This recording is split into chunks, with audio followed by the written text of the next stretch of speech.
So second quarter 2022 word I'm going to use for it is velocitation.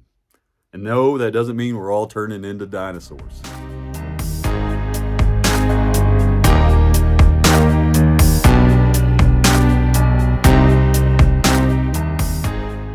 All right, you get it, right? Velocitation, velociraptor, dinosaur. All right, that was bad. So, velocitation is a phenomenon typically relates to the automotive world that when you get to going fast, it feels fast at first, but after a while, you get used to it. And that kind of becomes the new normal for you. And that way, when you slow down, you feel like you're going way too slow, even though that slower rate may be the same rate that you started out at that felt fast before. And after a while, you're going to get used to that rate as well. And that's why I think it's such a great way to illustrate what this market is doing. You know, we talked about before the normalization of the market. Again, you know, I like to relate to 2019 and not to 2021. Reason being is 2020 and 2021 just dang near got out of control, ladies and gentlemen. Okay, so I'm more interested in looking at what the normal market used to be in hopes that that's what we're going back to. I think it's a much healthier market for everybody, you know, whether you're a seller, because sellers are typically going to become buyers, or you're a new home buyer. I mean, this is much better for new home buyers because you may have an opportunity now, you know, getting to see these homes that, yeah, they may get a few offers. In my area, I'm not seeing the 10, 20, 30, 40, $50,000 over list price. In fact, I'm getting to see a few homes that are dropping their list price. Okay, which again, I think is a great thing, you know, because even if you are that seller and you've got to drop your list price, chances are that you're going to be able to get a better deal on your next property. And what's even better is now there's probably going to be a little bit of inventory. Okay, but we'll get to inventory here in a minute. Let's start off with the elephant in the room, interest rates. Okay, so we started out 2022 at about 3%. And in that first 3 months, first quarter, we rose into the fours. And that kind of slowed things down. Of course, first quarter real estate's usually a little slow anyways, but it didn't help anything.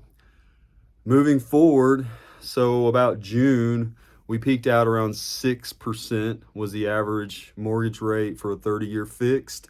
And now we're at about 5.5.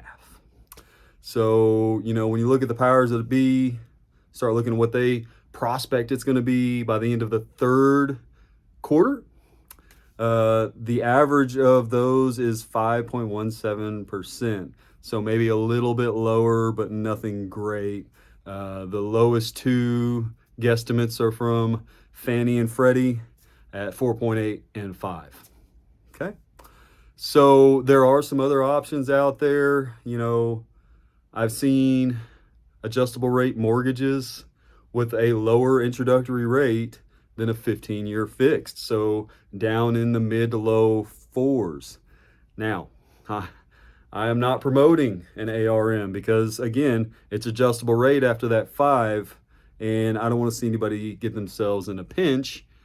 But possibly, you know, if we can ever stifle this inflation, maybe even go into a little bit of a recession, then you're going to see some of those mortgage rates starting to come down. And as soon as you get comfortable, okay, I see a 30-year fixed, I'm going to refinance into that. And then I've got my comfortable payment. It's locked in. Life is good. Got the home that I want. Winning, right? Okay, so that's where interest rates are. Also seen a 40-year mortgage. So the first 10 years, it's interest-only payments, but you do still have to qualify for that payment once the principal is added back in after 10 years. But again, just an opportunity to maybe push your budget a little bit. Not really condoning that. That's going to be a person by person. You know, if you just need a property, need a little bit of help, these are just some small things that you might be able to play with. You really need to get with a loan officer on that and get comfortable with it, okay? So, another thing is buying down points. Okay, that's one thing you can do. One thing we started looking into on the listing side, do you offer to pay a point for your buyers to bring in buyers? Because a point to them is going to be a bigger difference than dropping the price by $10,000 or $15,000. Just another technique to make your property appealing. Moving into the inventory. Okay, so the beginning of the year, all of our economists were looking at 2022 saying that we still think that the values of homes are going to go up.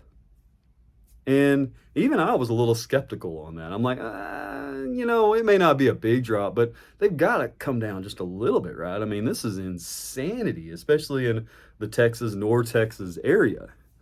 Well, here we are halfway through the year, and that's what we're seeing. We're seeing a slow increase in the value of homes, much slower than what you've seen for the last 2 years, but still either, maintaining or just a slight increase. What you are seeing, though, is you are seeing longer days on the market, okay? And we're getting a little bit more on our months of inventory, depending on which price range, which bracket you're looking at. So still low on inventory, and I'm sure there's a lot of sellers out there that are just, they're a little bit leery in this market with it being so unstable to sell. So, that's slowing your inventory. Also, with the higher interest rates, a lot of people were priced out of homes that they were having built if they weren't locked in. So all of a sudden, you've got builders that have a few homes left over. And we've kind of gone from that world of, you know what? If you want this home, it is what it is. You don't get to pick your plan, your colors, additions, anything like that before the slab's even poured. You got to write a contract on it. It's just kind of a nasty situation. I didn't enjoy that. And now we've kind of already, I've got some new homes in my area on the MLS. I've got salespeople, sales representatives from these new construction companies coming to me saying, hey, come check out this house. And, I'll give you a little incentive to bring a buyer to me. So now I don't take buyers because of that incentive. But if you're looking for a new home, I stress that you take a real estate agent with you, and it just lets me know that we have a little bit of bargaining power, and you can get what you want. If you're building a new house, it's because you want to pick your flooring, you want to pick your paint, you want to pick your countertops, whatever it is. That's the fun of building a new house. So nobody wants, well, it just is what it is. If I was going to buy is what it is, I can go buy a house from somebody else, and then I can spend my money to make it what I want. So glad to see that change a little bit. Foreclosures. So foreclosures is a statistic you have to be careful with. Okay, because everybody, they're the scare tactics. I don't like scare tactics. I don't think they're ethical. I think that's almost a form of blockbustering. I don't like that. Okay, but okay, well, compared to 2021, we're up 200 to 300% on foreclosures.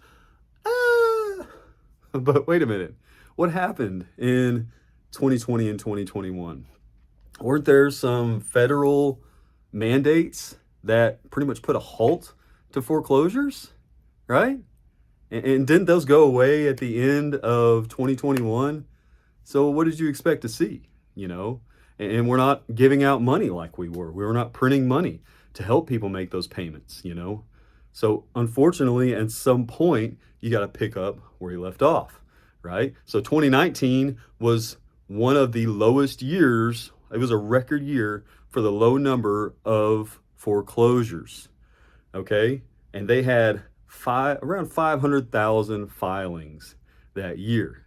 So when we go into this year and I'm seeing 40, 50,000 filings per month, man, that's a lot. It's unfortunate. But I can look back and say this is normal. This is not end of the world, okay? It's unfortunate. Every day you have people that just lose everything, and I hate to see that. I like to see it less and less. I think mortgage companies, loan companies are getting much better about sifting through applications and just making sure people aren't just in something they can't afford, won't be able to afford. But again, sometimes bad things just happen, whether you're in commercial or residential investments, or it's just your own personal residence. Maybe you lost your job, lost everything. It's heartbreaking. I hate to see people go through it. I've always told you, if you're in that situation, give me a call. We'll see if we can do something. Sometimes there's programs with your bank where maybe you can move some payments around, delay payments, something. Don't just give up. Please, this is your home. Let's get you some help. But foreclosures, again, look pretty good. Economy, again, we're just riding inflation at this point. Texas economy looks good.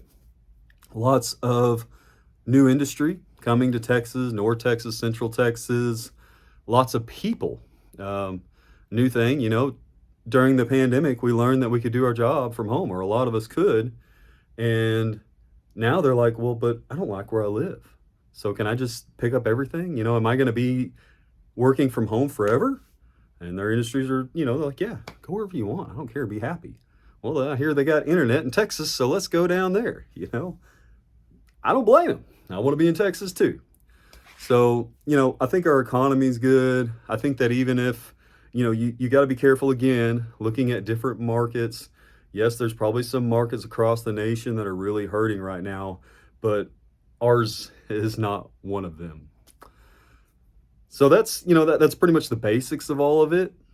Again, I'm not foreseeing a crash. I think that your quarter three is probably going to look something like quarter three in 2019. A lot of that depends, again, on inflation and these interest rates. It doesn't look like they're expecting them to drop rapidly, but they're also not expecting them to get way out of hand. Thanks for watching. Hey, thanks for watching. I'd be grateful if you'd like and subscribe. And as always, I'm open to questions, comments, and concerns. See y'all later.